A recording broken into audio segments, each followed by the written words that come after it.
Mais uma vez estamos aqui para falar com nossos amigos policiais militares e para responder uma pergunta.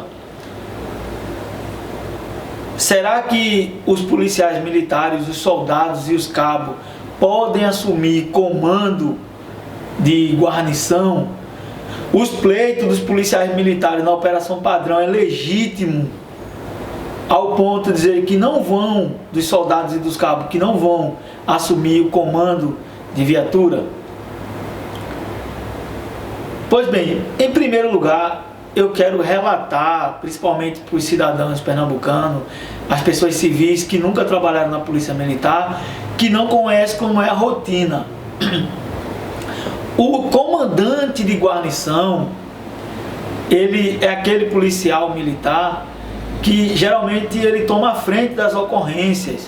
Ele é aquele que se responsabiliza, ele tem mais responsabilidade do que os outros.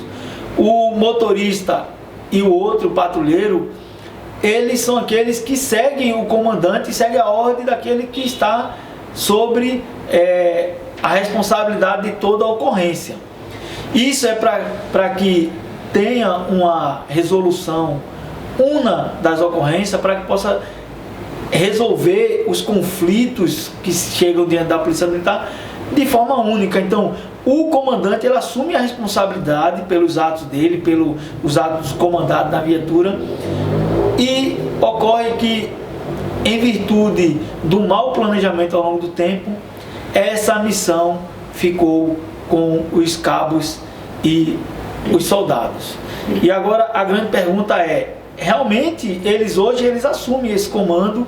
Existem vários cabos e soldados no comando de viatura, existem muitas viaturas na rua da Polícia Militar, e hoje os serviços deles são necessários nesse comando. Mas a pergunta é, não é se é necessário, a pergunta é, todos nós sabemos que é necessário.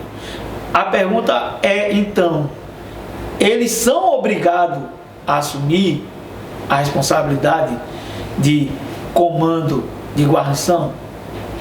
Saiu uma determinação do comandante-geral da Polícia Militar dizendo que poderão assumir o comando de guarnição os oficiais, os subtenentes, os sargentos, os cabos e os soldados. Muitas vezes a determinação aí do comandante-geral, a missão que ele tem de levar uma corporação tão grande, é difícil realmente. Muitas vezes a sua decisão, mas essa decisão ela é contrária ao ordenamento jurídico. É uma decisão arbitrária, porque ela fere tudo aquilo que foi ensinado nas organizações militares ao longo do tempo. Em primeiro lugar, o artigo 37 da Constituição, ele diz que a administração pública ela só pode fazer aquilo que está previsto em lei. É o princípio da legalidade. Os particulares podem fazer aquilo que não está previsto em lei. Ele tem a liberdade de fazer, né? Então, eles têm essa liberdade. A administração não. Ela é obrigado a fazer o que está em lei. Ela tem que fazer. O que não está em lei, ela não pode fazer o que não está na lei. Então, o policial militar, o soldado, quando ele presta concurso, ele presta para assumir atribuições de soldado. E soldado e cabo são elementos de execução, conforme o artigo 37 dos Estatutos dos Militares, que é também baseado nos Estatutos dos Militares Federais, que também falam a mesma coisa. Então, o soldado, ele é treinado ao longo da carreira para assumir comando? Não. O que é comando? Comando, o próprio artigo 33 do Estatuto Militar define, né, quando conjunto de autoridade, atribuições, deveres, responsabilidades que o policial militar ele tem. Então, os policial militar ele tem esse conjunto, essa soma de autoridades, deveres e responsabilidade, que isso é o comando. Mas qual é a autoridade que o soldado tem dentro da hierarquia. Ele está na base, ele é um elemento de execução, então ele não exerce o comando sobre outro. Então ele tem outros nos mesmos patamares, na mesma hierarquia, né? Existe entre soldados a precedência hierárquica, mas não existe a hierarquia. Então soldados, eles estão dentro, têm a mesma hierarquia. Então ele não pode um comandar o outro. O comando, ele vem em tese de uma hierarquia para outra. O artigo 33, o artigo 35, ele diz ainda que o oficial, ele é treinado ao longo da carreira para o exercício do comando, da chefia e da direção. Diferentemente dos praças que não são, mas de forma auxiliar, o artigo seguinte, o artigo 36, diz que os subtenentes e sargento assumirão a função de comando, e aí também eu cito o parágrafo único do artigo 36. Mas o artigo 37, ele é muito claro ao dizer que os soldados, eles são elementos de execução. Pois bem, se os soldados são elementos de execução, como eles vão comandar outros soldados? Como eles vão comandar 2, 3 soldados que estão sobre sua responsabilidade? O próprio comandante falou na determinação que eles poderão comandar. Comandar não está dentro das atribuições de soldado da polícia militar. Então eles são comandados, eles são elementos de execução. Então é necessário que saia um sargento, um subtenente, um oficial junto com o soldado, para que o soldado seja comandado e seja dito a ele o que é que ele deve fazer, porque em tese ele está na base e ele precisa de alguém que tenha mais experiência, que seja treinado, que seja qualificado, que tenha prerrogativa de comando baseado nos estatutos. E eu ressalto, eu vou mais além ainda.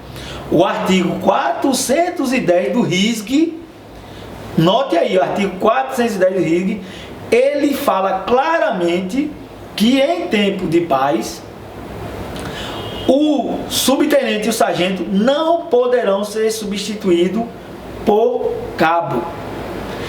E o soldado também não pode substituir o cabo. Então, o soldado só pode substituir o cabo em tempo de guerra. E o soldado só pode substituir o subtenente e sargento também em tempo de guerra.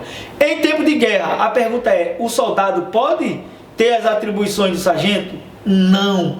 Em tempo de guerra, só o cabo pode exercer as atribuições de sargento e subtenente.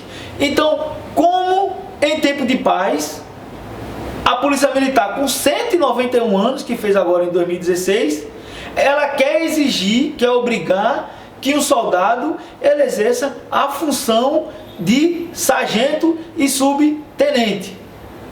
Então, é necessário um planejamento, é necessário uma organização. Nós entendemos a posição também do governo do estado, de que é fundamental, é necessário, a gente precisa da presença dos policiais militares na rua, dos soldados e cabos comandando hoje, porque não existe sargento suficiente, mas a polícia tem 191 anos.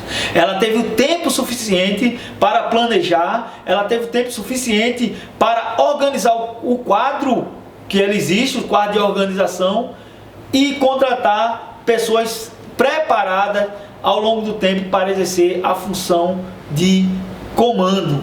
Então, como nós poderemos ter confiança na polícia militar, que tem 191 anos e ela não faz as coisas baseadas na lei, ela não faz as coisas baseadas na legalidade, e ainda mais, ela exige que seus comandados descumpram a legislação. Então, muito bem que o soldado, nós necessitamos do soldado e o cabo comandando viatura, Mas aí eu acredito que o caminho não é a força. Nós podemos chegar a um diálogo. O governador quer os policiais militares, porque então eles não dão a gratificação de sargento aos cabos e soldados? Porque eles merecem, eles estão na função de subtenente e sargento. Quantas vezes eu estive na sessão que eu trabalhei, na primeira sessão, na sessão de pessoal, e vários requerimentos chegaram na minha mão e eu tive que deferir porque meus superiores hierárquicos disseram que não tinha vaga no QO, no quadro de organização. Então muitas vezes a pessoa exercia aquela função e não recebia. Sabe por quê? Porque existe uma desorganização. Então, se tem um planejamento de tantas guarnições que tem que ser lançada, de tantos cargos de sargento, então coloca isso no QO. Hoje, por exemplo, na polícia, no batalhão que eu fiz parte, existia apenas 3 vagas para primeiro sargento.